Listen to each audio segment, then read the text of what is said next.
ಪ್ರಿಯರೇ ನಮಸ್ಕಾರ. ಚಾನಲ್ಗೆ ಸಬ್ಸ್ಕ್ರೈಬ್ ಮಾಡಿಲ್ಲ ಅಂದ್ರೆ ಸಬ್ಸ್ಕ್ರೈಬ್ ಮಾಡಿ. ಬನ್ನಿ ಕತೆ ಕೇಳೋಣ.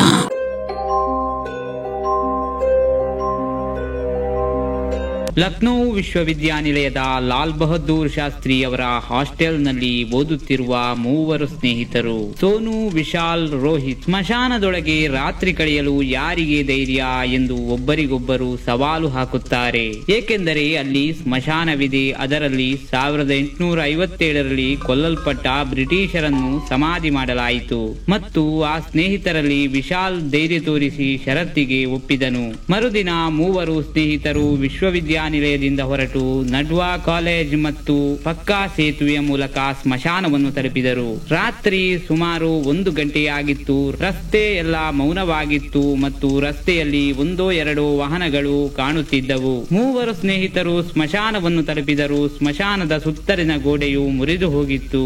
ಯಾರು ಬೇಕಾದರೂ ಸುಲಭವಾಗಿ ಒಳಗೆ ಹೋಗಬಹುದಿತ್ತು. ಆಗ ರಾತ್ರಿ ಸುಮಾರು 1 ಗಂಟೆಯಾಗಿತ್ತು. ಸೋನು, ಸರಿ ವಿಶಾಲ್, ನೀನು ಬದುಕಿದ್ದರೆ ನಾಳೆ ಭೇಟಿಯಾಗೋಣ. ವಿಶಾಲ್, ಹೇ, ನಾನು ಯಾಕೆ ಬದುಕುವುದಿಲ್ಲ? ನಾನು ದೆವ್ವಕ್ಕೆ ಹೆದರುವುದಿಲ್ಲ ಮತ್ತು ಭಯವಿಲ್ಲದಿದ್ದಾಗ ಯಾಕೆ ಭಯಪಡಲಿ? ಇದನ್ನು ಹೇಳುತ್ತಾ ವಿಶಾಲ್ ಜೋರಾಗಿ ನಗಲು ಪ್ರಾರಂಭಿಸಿದನು. ಸೋನು ಮತ್ತು ವಿಶಾಲ್ ತಮ್ಮಲ್ಲೇ ಮಾತನಾಡಿಕೊಳ್ಳುತ್ತಿದ್ದರು. ಆದರೆ ರೋಹಿತ್ ಹತ್ತಿರದ ಸಮಾಧಿಗಳನ್ನು ಬಹಳ ಎಚ್ಚರಿಕೆಯಿಂದ ಗಮನಿಸುತ್ತಿದ್ದ ಮತ್ತು ಸಮಾಧಿಗಳ ಮೇಲೆ ಬರೆದ ಹೆಸರುಗಳನ್ನು ಒಂದೊಂದಾಗಿ ಓದುತ್ತಾ ಅವನು ಗೊಣಗುತ್ತಿದ್ದನು. ಸೋನು, ರೋಹಿತ್, ನೀನು ಯಾಕೆ ಈ ರೀತಿ ಸಮಾಧಿಗಳನ್ನು ನೋಡುತ್ತಿದ್ದೀಯಾ? ಇಲ್ಲಿ ಎಲ್ಲ ಗಂಡಸರ ಶವಗಳಿವೆ, ಯಾವುದೇ ಹುಡುಗಿಯದ್ದಲ್ಲ. ಅದು ಸತ್ತ ಹೆಣ. ವಿಶಾಲ್ ತರ ಧೈರ್ಯ ಇದ್ದಿದ್ದರೆ ನಾನು ಕೂಡ ಹುಡುಗಿಯನ್ನು ಸಮಾಧಿಯಿಂದ ಹೊರತೆಗೆದು ನೀನು ತುಂಬಾ ಸುಂದರವಾಗಿದ್ದೀಯಾ ಎಂದು ಹೇಳುತ್ತಿದ್ದೆ ಎಂದು ಹೇಳುತ್ತಾನೆ ರೋಹಿತ್. ಇದನ್ನು ಕೇಳಿದ ಸೋನು ಮತ್ತು ವಿಶಾಲ್ ಜೋರಾಗಿ ನಗಲು ಪ್ರಾರಂಭಿಸಿದರು. ಇಡೀ ಸ್ಮಶಾನದಲ್ಲಿ ಪ್ರತಿಧ್ವನಿಸುತ್ತಿತ್ತು ನಗು. ರೋಹಿತ್, ಅಯ್ಯೋ ಸೋನು, ನಾನು ಈ ಸಮಾಧಿಗಳ ಮೇಲೆ ಬರೆದಿರುವ ಹೆಸರುಗಳನ್ನು ಓದುತ್ತಿದ್ದೆ. ಏಕೆಂದರೆ ಕಳೆದ ವಾರ ನಾನು ಅಂಜಲಿಯೊಂದಿಗೆ ಭೇಟಿ ನೀಡಲು ಇಲ್ಲಿಗೆ ಬಂದಾಗ ಈ ಸ್ಮಶಾನದ ಕೊನೆಯಲ್ಲಿ ಈ ಥಾಮಸ್ ಹೆಂಕ್ ನ ಸಮಾಧಿ ಇತ್ತು ಮತ್ತು ನಾನು ಈ ಸಮಾಧಿಯಿಂದ ಹೂವುಗಳನ್ನು ಕಿತ್ತು ಅಂಜಲಿಗೆ ಕೊಟ್ಟಿದ್ದು ನನಗೆ ನೆನಪಿದೆ. ರೋಹಿತ್ ಮಾತು ಕೇಳಿ ಸೋನು ಮತ್ತು ವಿಶಾಲ್ ಕೂಡ ಒಂದು ಕ್ಷಣ ಯೋಚನೆಯಲ್ಲಿ ಮುಳುಗಿದರು. ಸಮಾಧಿ ಒಂದು ಸ್ಥಳದಿಂದ ಮತ್ತೊಂದು ಸ್ಥಳಕ್ಕೆ ಹೇಗೆ ಚಲಿಸುತ್ತದೆ ಎಂಬುದು ಎಲ್ಲರ ಮನಸ್ಸಿನಲ್ಲಿ ಒಂದೇ ಪ್ರಶ್ನೆಯಾಗಿತ್ತು. ಮತ್ತು ರೋಹಿತ್ ಕಿತ್ತು ಹಾಕಿದ ಹೂವಿನ ಎಲೆಗಳು ಇನ್ನೂ ಸಮಾಧಿಯ ಬಳಿ ಒಣಗಿದ ಸ್ಥಿತಿಯಲ್ಲಿ ಹಾಗೇ ಇದೆ. ವಿಶಾಲ್, ಸರಿ, ನೀನು ನನ್ನನ್ನು ಹೆದರಿಸುವ ಪ್ರಯತ್ನ ಮಾಡಬೇಡ. ನನ್ನನ್ನು ಹೆದರಿಸುವ ನಿನ್ನ ಪ್ರಯತ್ನದಿಂದ ಪ್ರಯೋಜನವಿಲ್ಲ, ಅರ್ಥವಾಯ್ತಾ? ನಾನು ನಾಳೆ ಬೆಳಿಗ್ಗೆ ಈ ಸ್ಮಶಾನದಿಂದ ಹಿಂತಿರುಗುತ್ತೇನೆ ಮತ್ತು ಅದು ಕೂಡ ಜೀವಂತವಾಗಿ. ನೀವಿಬ್ಬರು ಈಗ ಹೋಗಿ ನನ್ನನ್ನು ಬಿಟ್ಟು ಬಿಡಿ. ವಿಶಾಲ್ ಮಾತು ಕೇಳಿ ಸೋನು ಮತ್ತು ರೋಹಿತ್ ಏನೂ ಮಾತನಾಡಲಿಲ್ಲ ಮತ್ತು ಪರಸ್ಪರ ಮಾತನಾಡುತ್ತಾ ಅವರು ಸ್ಮಶಾನದಿಂದ ಹೊರಬಂದರು. ವಿಶಾಲ್ ತನ್ನ ಸ್ನೇಹಿತರು ಶಾಂತವಾಗಿ ಸಮಾಧಿಯಿಂದ ಹೊರಬರುವುದನ್ನು ನೋಡುತ್ತಿದ್ದನು. ಅವರು ಹೋದ ತಕ್ಷಣ ವಿಶಾಲ್ ಅದೇ ಥಾಮಸ್ ಹೆಂಕ್ ನ ಸಮಾಧಿಯ ಮೇಲೆ ಕುಳಿತು ಅಲ್ಲಿದ್ದ ಹುಲ್ಲುಕಡ್ಡಿಯಿಂದ ಗೀಚಲು ಪ್ರಾರಂಭಿಸಿದನು. ಅವನ ಕಣ್ಣುಗಳು ಇಡೀ ಸ್ಮಶಾನವನ್ನು ಸ್ಕ್ಯಾನ್ ಮಾಡುತ್ತಿದ್ದವು. ಆಗ ಒಂದು ಕೈ ನೆಲದಿಂದ ಹೊರಬಂದು ವಿಶಾಲ್ನ ಕೈಯನ್ನು ಹಿಡಿದು ಸಮಾಧಿಯಿಂದ ಕೆಳಗೆ ಬೀಳುವಂತೆ ಮಾಡಿತು. ಸುತ್ತಲೂ ನೋಡಿದಾಗ ಯಾರೂ ಇರಲಿಲ್ಲ ಮತ್ತು ಅವನ ಕೈಯನ್ನು ನೋಡಿದಾಗ ಅದು ಯಾರೋ ಉಗುರುಗಳಿಂದ ಗೀಚಲ್ಪಟ್ಟಿದೆ ಮತ್ತು ಕೈಯಿಂದ ರಕ್ತವು ಹೊರಬರುತ್ತಿತ್ತು. ಅವನು ತನ್ನನ್ನು ತಾನು ನಿಯಂತ್ರಿಸಿಕೊಂಡು ಮತ್ತೊಮ್ಮೆ ಸ್ಮಶಾನದ ಸುತ್ತ ನೋಡಿದನು. ಆಗ ಹೊಗೆ ಏಳುತ್ತಾ ಏನೋ ತನ್ನನ್ನು ಸುತ್ತುವರಿಯಲು ತನ್ನ ಕಡೆಗೆ ಚಲಿಸುತ್ತಾ ಬರುವುದನ್ನು ಅವನು ನೋಡಿದನು. ಅವನು ಅದು ಏನೆಂದು ಅರ್ಥ ಮಾಡಿಕೊಳ್ಳುವ ಮೊದಲು ಹೊಗೆ ಅವನನ್ನು ಸುತ್ತುವರಿದಿತ್ತು. ಇದರಿಂದಾಗಿ ಅವನಿಗೆ ಉಸಿರುಗಟ್ಟಲು ಪ್ರಾರಂಭಿಸಿತು ಮತ್ತು ಸ್ವಲ್ಪ ಹೊತ್ತಿನಲ್ಲಿ ಅವನಿಗೆ ಗುಂಡುಗಳು ಮತ್ತು ಕತ್ತಿಗಳ ಶಬ್ದಗಳು ಕೇಳುತ್ತದೆ. ಅವನ ಕಣ್ಣ ಮುಂದೆ ಸ್ವಾತಂತ್ರ್ಯ ಹೋರಾಟಗಾರರು ತಮ್ಮ ಬಂದೂಕುಗಳಿಂದ ಬ್ರಿಟಿಷ್ ಸರ್ಕಾರದ ಸೈನಿಕರನ್ನು ಕೊಲ್ಲುತ್ತಿದ್ದರು. ಅವರ ದೇಹ ಮತ್ತು ಕುತ್ತಿಗೆ ಎರಡನ್ನೂ ಕತ್ತಿಗಳಿಂದ ಕತ್ತರಿಸಲಾಗುತ್ತಿತ್ತು ಮತ್ತು ಇದೆಲ್ಲವೂ ವಿಶಾಲ್ ಮುಂದೆ ನಡೆಯುತ್ತಿತ್ತು. ಸಾವಿನ ಕಿರುಚಾಟ ಕೇಳುವಷ್ಟರಲ್ಲಿ ನೆಲದ ತುಂಬಾ ರಕ್ತ ತುಂಬಿತ್ತು. ವಿಶಾಲ್ನ ಎದೆ ಬಡಿತ ಹೆಚ್ಚಾಯಿತು. ಅವನು ತುಂಬಾ ಹೆದರುತ್ತಿದ್ದ. ಆದರೆ ಈ ಆಘಾತದಿಂದ ಹೊರಬರುವ ಮೊದಲೇ ಯಾರೋ ಒಬ್ಬರು ವಿಶಾಲ್ನನ್ನು ಹಿಂದಿನಿಂದ ತಳ್ಳಿ ನೆಲಕ್ಕೆ ಬೀಳುವಂತೆ ಮಾಡಿದರು. ಹಿಂತಿರುಗಿ ನೋಡಿದಾಗ ಸೋನು ಮತ್ತು ರೋಹಿತ್ ಹೊರತುಪಡಿಸಿ ಯಾರೂ ಇರಲಿಲ್ಲ ಮತ್ತು ಎಲ್ಲಾ ಹೊಗೆಯು ಕ್ಷಣದಲ್ಲಿ ಮಾಯವಾಯಿತು. ಸೋನು, ನೋಡು ಎಷ್ಟು ಹೆದರುಪುಕ್ಕಲ. ರೋಹಿತ್, ಹೇ, ನಿನಗೆ ತುಂಬಾ ಭಯ ಇರುವಾಗ ಒಬ್ಬನೇ ಇಲ್ಲಿ ಇರಬಲ್ಲೆ ಎಂದು ಏಕೆ ಹೇಳಿದೆ? ನಿನ್ನ ಮುಖದ ಬಣ್ಣವನ್ನು ನೋಡು, ಅದು ಎಷ್ಟು ಭಯದಿಂದ ಕೂಡಿದೆ.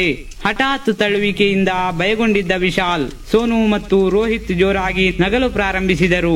ವಿಶಾಲ್, ನೀವು ನಿಜವಾಗಿಯೂ ನನ್ನ ಗೆಳೆಯರೇ? ನಿಮ್ಮ ಈ ನಾಟಕವನ್ನು ನಿಲ್ಲಿಸಿ ಇಲ್ಲಿಂದ ಹೊರಡಿ. ನಾನು ಇನ್ನು ಮುಂದೆ ಈ ಸ್ಮಶಾನದಲ್ಲಿ ಉಳಿಯಲು ಬಯಸುವುದಿಲ್ಲ. ನಾನು ಈಗ ಏನು ನೋಡುತ್ತಿದ್ದೇನೆ ಎಂದು ನಿಮಗೆ ಏನಾದರೂ ತಿಳಿದಿದೆಯೇ? ನಾನು ನೋಡಿದ್ದನ್ನು ನನ್ನ ಸ್ನೇಹಿತರಿಗೆ ವಿವರಿಸಲು ಎಂದಿಗೂ ಸಾಧ್ಯವಿಲ್ಲ ಎಂದು ವಿಶಾಲ್ಗೆ ತಿಳಿದಿತ್ತು. ಆದ್ದರಿಂದ ಕಿರಿಕಿರಿ ಅನುಭವಿಸಿ ನಾನು ಈಗಲೇ ಇಲ್ಲಿಂದ ಹೋಗುತ್ತೇನೆ ಎಂದು ಅವರಿಗೆ ಹೇಳುತ್ತಾನೆ. ಆಗ ರೋಹಿತ್ ಅವನ ಕೈ ಹಿಡಿದು ನಿಲ್ಲಿಸಿದ. ರೋಹಿತ್, ಹೇ, ನೀನು ಒಬ್ಬನೇ ಎಲ್ಲಿಗೆ ಹೋಗುತ್ತಿದ್ದೀಯಾ? ಚಿಂತಿಸಬೇಡ, ಈಗ ನಿನ್ನೊಂದಿಗೆ ನಾವು ಸಹ ಈ ಸ್ಮಶಾನದಲ್ಲಿ ಇರುತ್ತೇವೆ. ಹಾಗಾದರೆ ಪರವಾಗಿಲ್ಲ ಅಲ್ಲವೇ? ವಿಶಾಲ್, ನಾನಿಲ್ಲಿ ಇರುವುದಿಲ್ಲ. ನೀವು ಬೇಕಾದರೆ ಇರಿ. ನಾನು ಬಂದಾಗಿನಿಂದ ನನಗೆ ವಿಚಿತ್ರವಾದ ಶಬ್ದಗಳು ಕೇಳಿಸುತ್ತಿವೆ ಮತ್ತು ತುಂಬಾ ಚಳಿಯಾಗುತ್ತಿದೆ ಮತ್ತು ನನ್ನ ಎರಡೂ ಕೈಗಳು ಮಂಜುಗಡ್ಡೆಯಷ್ಟು ತಣ್ಣಗಿವೆ. ನಾನು ಹೋಗುತ್ತೇನೆ. ವಿಶಾಲ್ ರೋಹಿತ್ ನಿಂದ ಕೈ ಬಿಡಿಸಿಕೊಂಡು ಸ್ಮಶಾನದ ಹೊರಭಾಗಕ್ಕೆ ನಡೆಯುತ್ತಿದ್ದ. ಇದ್ದಕ್ಕಿದ್ದಂತೆ ಸೋನು ಅವನ ಕುತ್ತಿಗೆಗೆ ಹಗ್ಗವನ್ನು ಹಾಕಿ ಅವನನ್ನು ಸ್ಮಶಾನಕ್ಕೆ ಎಳೆಯಲು ಪ್ರಾರಂಭಿಸಿದನು. ವಿಶಾಲ್, ಸೋನು, ನೀನು ಏನು ಮಾಡುತ್ತಿದ್ದೀಯಾ? ನಾನು ನಿನ್ನ ಸ್ನೇಹಿತ ವಿಶಾಲ್. ನೀನು ನನ್ನೊಂದಿಗೆ ಏನು ಮಾಡುತ್ತಿದ್ದೀಯಾ? ವಿಶಾಲ್ ಕಿರುಚಿಕೊಂಡು ಸೋನು ಮೇಲೆ ಕೂಗಾಡಿದರೂ ಸೋನು ಕೇಳಲಿಲ್ಲ ಮತ್ತು ಅವನನ್ನು ಮರದ ಬಳಿ ಎಳೆದುಕೊಂಡು ಹೋಗಿ ನಂತರ ಹಗ್ಗವನ್ನು ಮರದ ಕೊಂಬೆಗೆ ಎಸೆದು ಇನ್ನೊಂದು ಬದಿಯಿಂದ ಎಳೆದು ಸೋನು ನೇಣು ಹಾಕಲು ಪ್ರಾರಂಭಿಸಿದನು. ವಿಶಾಲ್, ಸೋನು ಏನು ಮಾಡುತ್ತಿದ್ದೀಯಾ? ರೋಹಿತ್, ಸೋನು ಬಳಿ ಬೇಡ ಎಂದು ಹೇಳು ಎಂದು ವಿಶಾಲ್ ಕಿರುಚಿದ. ನೀವಿಬ್ಬರೂ ಸೇರಿ ನನಗೆ ಏನು ಮಾಡುತ್ತಿದ್ದೀರಿ? ವಿಶಾಲ್ ಎಷ್ಟು ಕಿರುಚಿದರೂ ಅವರು ಅವನ ಮಾತನ್ನು ಕೇಳಲಿಲ್ಲ ಮತ್ತು ಸ್ವಲ್ಪ ಸಮಯದೊಳಗೆ ವಿಶಾಲ್ ನೇಣು ಬಿಗಿದು ಸಾಯುವ ಹಂತಕ್ಕೆ ತಲುಪಿದ. ಆಗ ಅವರಲ್ಲಿ ಒಬ್ಬರು ಮಾತನಾಡುತ್ತಾರೆ, ಈಗ ನೀನು ಸಾಯುತ್ತಿದ್ದೀಯಾ? ನೋಡ್ತಾ ಇರು. ನೀನು ಅಂದುಕೊಂಡಂತೆ ನಾವು ನಿನ್ನ ಸ್ನೇಹಿತರಲ್ಲ. ನಾನು ಜನರಲ್ ಥಾಮಸ್ ಹ್ಯಾಂಕ್ ಮತ್ತು ಇದು ನನ್ನ ಸೈನಿಕ. ನೀವು ಭಾರತೀಯರು ಯಾವಾಗಲೂ ಬ್ರಿಟಿಷ್ ಆಳ್ವಿಕೆಯ ಗುಲಾಮರು ಮತ್ತು ಯಾವಾಗಲೂ ಗುಲಾಮರಾಗಿಯೇ ಇರುತ್ತೀರಿ. ಹೀಗೆ ಹೇಳುತ್ತಾ ಅವರಿಬ್ಬರು ಬ್ರಿಟಿಷ್ ಅಧಿಕಾರಿಗಳಾಗಿ ಬದಲಾದರು. ಅವರಿಬ್ಬರು ಬ್ರಿಟಿಷ್ ಸರ್ಕಾರದ ಸೈನಿಕರ ಸಮವಸ್ತ್ರದಲ್ಲಿದ್ದರು. ಅವರ ಕಣ್ಣುಗಳ ಮುಂದೆ ವಿಶಾಲ್ ನೇಣು ಬಿಗಿದ ಸ್ಥಿತಿಯಲ್ಲಿ ನರಳುತ್ತಿದ್ದ. ವಿಶಾಲ್ ತುಂಬಾ ನೋವಿನಿಂದ ತನ್ನನ್ನು ಬಿಡಿ ಎಂದು ಕೇಳಿಕೊಂಡರೂ ಬಿಡದ ಸೈನಿಕರು ತಮ್ಮ ಕೈಯಲ್ಲಿ ಹಿಡಿದಿದ್ದ ಬಂದೂಕು ಮತ್ತು ಕತ್ತಿಯಿಂದ ವಿಶಾಲ್ ದೇಹವನ್ನು ಕಡಿಯತೊಡಗಿದರು. ಇದರಿಂದ ವಿಶಾಲ್ ಸ್ಥಳದಲ್ಲೇ ಸಾವನ್ನಪ್ಪುತ್ತಾನೆ. ಮರುದಿನ ಬೆಳಿಗ್ಗೆ ಅವನ ಸ್ನೇಹಿತರು ಅವನನ್ನು ಕರೆದುಕೊಂಡು ಹೋಗಲು ಸ್ಮಶಾನಕ್ಕೆ ಬಂದಾಗ ಸ್ಮಶಾನದ ಹೊರಗೆ ಪೊಲೀಸರು ಮತ್ತು ಮಾಧ್ಯಮದ ಗುಂಪು ಇತ್ತು. ಅವರನ್ನು ನೋಡಿ ಇಬ್ಬರು ಇಲ್ಲಿ ಏನಾಯಿತು ಎಂದು ಏದುಸಿರು ಬಿಡುತ್ತಾರೆ. ರೋಹಿತ್ ಜನಸಂದಣಿಯ ನಡುವೆ ನೋಡಿದಾಗ ವಿಶಾಲ್ ಮೃತದೇಹ ಸ್ಮಶಾನದ ಮೂಲೆಯಲ್ಲಿರುವ ಮರದಲ್ಲಿ ನೇತಾಡುತ್ತಿರುವುದು ಕಂಡಿತು. ಅದನ್ನು ನೋಡಿ ಇಬ್ಬರು ಕಿರುಚತೊಡಗಿದರು. ಅವರ ಕಿರುಚಾಟದಿಂದ ಇನ್ಸ್ಪೆಕ್ಟರ್ಗೂ ಅರ್ಥವಾಯಿತು ಇಬ್ಬರು ಮೃತದೇಹದ ಪರಿಚಿತರು ಎಂದು. ಹಾಗಾಗಿ ಮೃತದೇಹವನ್ನು ಗುರುತಿಸಲು ಇಬ್ಬರನ್ನು ಒಳಗೆ ಕರೆಸಲಾಯಿತು. ಸೋನು ಮತ್ತು ರೋಹಿತ್ ವಿಶಾಲ್ನ ಮೃತದೇಹವನ್ನು ಸೂಕ್ಷ್ಮವಾಗಿ ಗಮನಿಸಿ ನೋಡಿದಾಗ ಒಂದು ಕ್ಷಣ ಅವರಿಗೆ ನಡುಕ ಹುಟ್ಟಿತು. ಏಕೆಂದರೆ ಕತ್ತು ಹಿಸುಕಿದ ರಭಸಕ್ಕೆ ವಿಶಾಲ್ನ ಕಣ್ಣಿನ ಪಾಪೆಗಳು ಹೊರಬಂದಿದ್ದು ಕಣ್ಣುಗಳ ಜಾಗದಲ್ಲಿ 2 ಕಪ್ಪು ಹೊಂಡಗಳು ಮಾತ್ರ ಇದ್ದವು ಮತ್ತು ಕೆಳಗೆ ನೆಲದ ಮೇಲೆ ರಕ್ತ ಹರಡಿತ್ತು. ಇದರೊಂದಿಗೆ ಗುಂಡುಗಳ ಖಾಲಿ ಕಾರ್ಟ್ರಿಡ್ಜ್ಗಳು ಚೆಲ್ಲಾಪಿಲ್ಲಿಯಾಗಿ ಬಿದ್ದಿದ್ದವು. ಆದರೆ ವಿಶಾಲ್ ದೇಹದ ಮೇಲೆ ಒಂದೇ ಒಂದು ಗಾಯದ ಗುರುತು ಇರಲಿಲ್ಲ. ಇಬ್ಬರು ಮೃತದೇಹವನ್ನು ಇವನು ವಿಶಾಲ್ ಎಂದು ಗುರುತಿಸಿದರು. ಆದರೆ ಪೊಲೀಸರಿಗೆ ಈ ಪ್ರಕರಣವನ್ನು ಅರ್ಥ ಮಾಡಿಕೊಳ್ಳಲು ಸಾಧ್ಯವಾಗಲಿಲ್ಲ. ಏಕೆಂದರೆ ಅವನ ದೇಹದ ಮೇಲೆ ಹೊರಗಿನಿಂದ ಯಾವುದೇ ಗೀರು ಇಲ್ಲದಿದ್ದರೂ ದೇಹದ ಒಳಗೆ ಗುಂಡುಗಳು ಹರಿದಿವೆ ಎಂಬುದು ಮರಣೋತ್ತರ ಪರೀಕ್ಷೆಯಿಂದ ಸಾಬೀತಾಗುತ್ತದೆ ಮತ್ತು ಮಾಂಸದ ಒಳಗಿನಿಂದ ಮೂಳೆಗಳನ್ನು ಸಹ ಕತ್ತರಿಸಲಾಗಿತ್ತು. ವ್ಯಾಪಕ ತನಿಖೆ ಹೊರತಾಗಿಯೂ ಪ್ರಕರಣವನ್ನು ಪರಿಹರಿಸಲಾಗಲಿಲ್ಲ ಮತ್ತು ಕೆಲವು ವರ್ಷಗಳ ನಂತರ ಸೋನು ಮತ್ತು ರೋಹಿತ್ ಅವರ ಮೃತದೇಹಗಳು ಅದೇ ಮರದಲ್ಲಿ ಅದೇ ನಿಗೂಢ ರೀತಿಯಲ್ಲಿ ನೇಣು ಬಿಗಿದ ಸ್ಥಿತಿಯಲ್ಲಿ ಪತ್ತೆಯಾಗಿವೆ. ಅದೇ ವಿಷಯವನ್ನು ಪೋಸ್ಟ್ ಮಾರ್ಟಮ್ ವರದಿಗಳಲ್ಲಿ ಬರೆಯಲಾಗಿದೆ. ದೇಹದ ಮೇಲೆ ಒಂದೇ ಒಂದು ಗಾಯದ ಗುರುತು ಇರಲಿಲ್ಲ, ಆದರೆ ದೇಹದ ಒಳಗಿನಿಂದ ಗುಂಡುಗಳು ಹಾರಿ ಹೋಗಿವೆ ಎಂದು ಆ 3 ಸಾವಿನ ವರದಿಗಳಲ್ಲಿ ಬರೆಯಲಾಗಿದೆ. ಮತ್ತು ಮಾಂಸದ ಜೊತೆಗೆ ಮೂಳೆಗಳನ್ನು ಕತ್ತಿಯಿಂದ ಕತ್ತರಿಸಲಾಗಿದ್ದು ಇಂದಿಗೂ ಈ ಪ್ರಕರಣ ಲಕ್ನೋದ ಪೊಲೀಸ್ ಠಾಣೆಯಲ್ಲಿ ದಾಖಲಾದ ಒಂದು ನಿಗೂಢ ಪ್ರಕರಣವಾಗಿದೆ.